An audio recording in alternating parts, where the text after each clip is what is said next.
আমরা বর্তমান সরকারের কাছে আবেদন জানাতে চাই, আপনারা নেতানিয়াহু এবং ইসরায়েলি রাষ্ট্রের এই সন্ত্রাসী গণহত্যা এবং যুদ্ধাপরাধের বিরুদ্ধে তীব্র প্রতিবাদ আপনারা জানাবেন।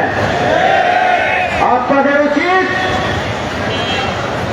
সেই সন্ত্রাসী রাষ্ট্রের সাথে পাসপোর্টে উইদাউট ইসরায়েলের যে সিল ছিল, সেই সিলটি আবার ওই ইসরায়েলের দোসর ফ্যাসিস্ট অপশক্তি শেখ হাসিনা সেটি গোপনে তুলে দিয়েছিলেন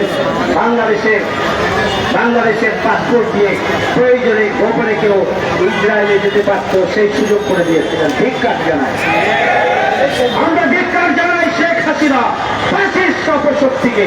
বর্তমান অন্তর্বর্তীকালীন সরকারের কাছে আমরা আবেদন জানাতে চাই, আবারও পাসপোর্টে উইদাউট ফিলিস্তিন উইদাউট ইসরায়েল সেই সিল বসিয়ে দিতে হবে।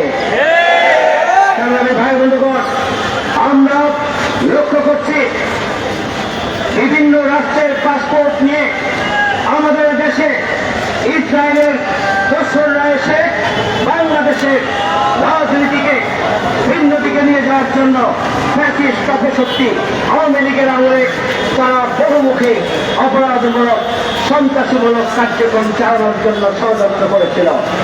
আমরা সরকারকে সতর্ক করে দিতে চাই,